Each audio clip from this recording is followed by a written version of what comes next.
What's good, real estate family? If y'all don't know me, my name is Mike the Negotiator on Instagram and TikTok. Wholesaling real estate is a big game, and it will be for 2023. So I want to go ahead and get into it and let y'all know moving forward for 2023 what the wholesaling game really is looking like.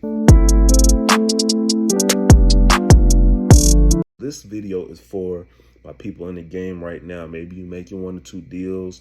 Maybe you're trying to get your first deal, but you know what wholesaling is, and you're trying to really this is the business I want to be in, and what can I do to really dominate, or at least just know how to maneuver right now, because wholesaling it changes. You have to change with the market.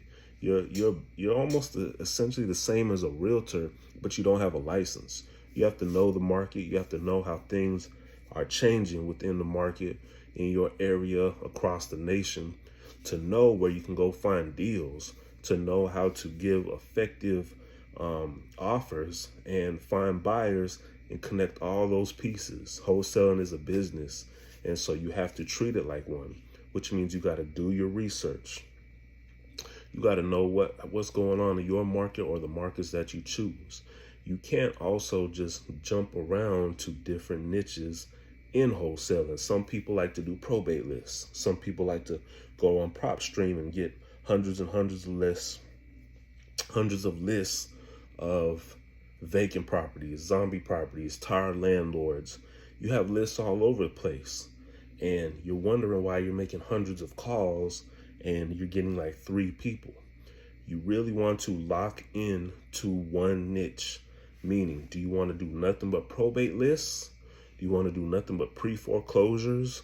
Do you want to do nothing but code enforcement? I highly suggest, if you haven't got a deal or you're turning 1 or 2 deals right now, lock in on a niche.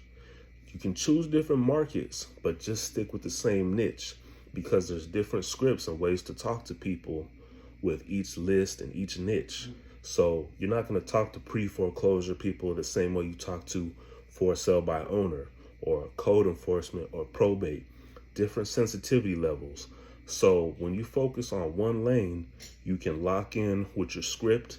It's like you're making the same call hundreds of times, and you're going to get better with your pitch. You're going to feel more comfortable with the people you're talking to, because you have learned that niche, that market. You know exactly how to talk to these people. So probate is one of my favorites. These are people or family members who have passed away, and they have property that they inherited and need to sell or want to sell. With that being said, there's a certain sensitivity level that you might have to have or not. But nonetheless, you're dealing with a motivated seller. You found a motivated seller, you stick with the same script. With that being said, once you've picked your niche, you need to do market research. The market, if you're in a big city and the market's hot, you need to know that. So I'm in Atlanta, for example. It's a very hot market. It has been for 3 to 4 years. It's just been a piping hot market where nothing has really slowed down besides maybe 4 months within COVID. Besides that, the investors are here, the buyers are here. So if I get a deal and I get it under the right price, that deal is gone. I'm going to find a buyer for it. No questions asked. But I have to be tight on my numbers, and I have to be quick to get to those sellers, because it's moving fast. If there's a probate list or some houses that have recently came out, let's say in the last 30 days, there's probably, if I don't get to those sellers within maybe the first 14 to 21 days, they've probably talked to at least 10 to 20, maybe 30 wholesalers, if their number, is listed in a national skip trace base that all the other wholesalers have. So I have to jump in there, get it quick, get to the seller, and I have to be as professional, get a great rapport with the seller, and get that contract as quick as possible, because it could be 1 hour, it could be 1 day, and another wholesaler who has locked in that profession and has that script down, and they just got things ready to go, they're going to get that contract. Could be hours, minutes, or a day time frame, where all that just goes out the window that you've been working hard for. So know your market. Do you have a slow market? Do you have a hot market? Do you need to go outside of your market to find deals that move fast? Virtual wholesaling is a real thing. So don't let where you're at control you, for one. But two, if you're in a good market, you have to be quick and you have to be precise and you have to get that contract as soon as you can by building good rapport and basically just locking it down as soon as you can. So now that you've picked your niche, now you've got your markets, now we're moving on to maintaining a good relationship with buyers. You need to be talking to buyers if you're in a hot market or even a slow market, because if you have a slow, soft market, then you only have a handful of buyers that can really like buy and close. And you need to know what they're looking for, what numbers they're looking for. If you're in a hot market like me, you can get a list of 10 buyers that like this zip code, like this amount of money to spend, and what type of properties they want to attain. So once you maintain that relationship, this makes you find deals or nail down your numbers on your deals that much faster. So if I know my buyers want to buy between 200 and 400,000, they want to spend maybe 50 to 100,000 on rehab, 3 bedrooms, these zip codes, then when I get these sellers on the phone or I'm looking in those type areas, I can get to my ARV very quickly and know exactly what my buyers are really looking for. I'll at least get a ballpark. So I'm not shooting blind offers. My sellers hear me get back to them real quick with a number and an offer. And when I get that contract, I know who to go to quickly. So establishing a relationship with buyers is the next key step. Once again, you really just want to know your markets and know your research. You have to know all these things and maneuver around that. But just starting off, that's how you need to knock things down automatically. Know your niche, know your market, know your buyers. Then we go on to know your numbers. Right now, a lot of sellers, a lot of investors are buying properties at 65 to 70% ARV, loan to value for the ARV.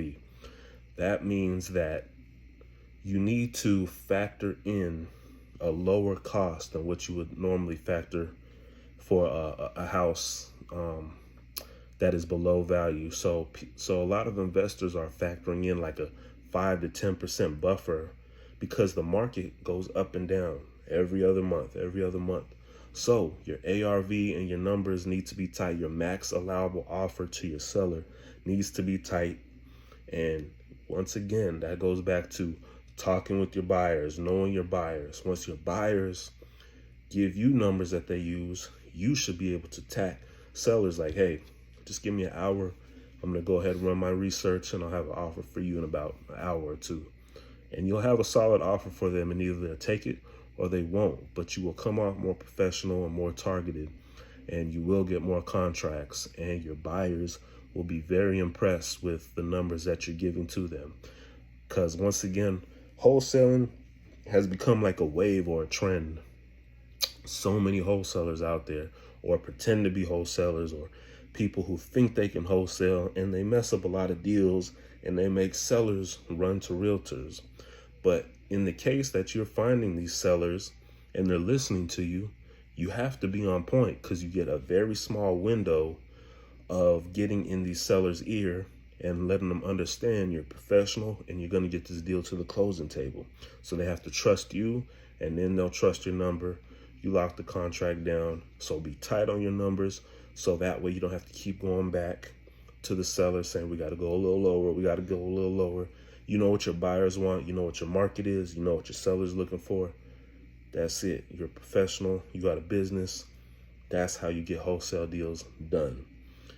I'm just going over these things right now, that this is how I just regularly program my brain when I make calls.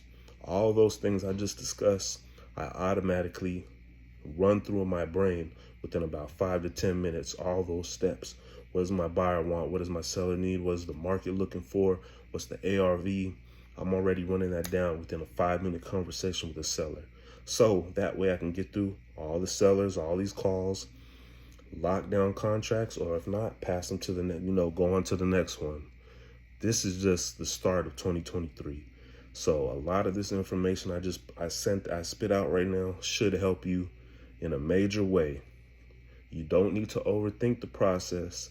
You just need to go back to the basics, stick with the basics, know your numbers, know your market, know your niche, have your script and your report built very strong. That's what's going to get you those deals. Build that rapport, know your buyers, get those deals locked down, and I guarantee you wholesaling is going to be a sweet business in 2023. So hopefully all that information helped. I'm going to keep popping out these videos because I'm actively doing it. And there's so many deals out here. Y'all need to start getting these deals. I can't get all of them. But let's lock some down. Hit me up if you want to, tag team on some deals. If you need some more information, follow my pages, comment, like, subscribe. But I appreciate you tapping in. Happy wholesaling 2023. Let's get it, real estate fam.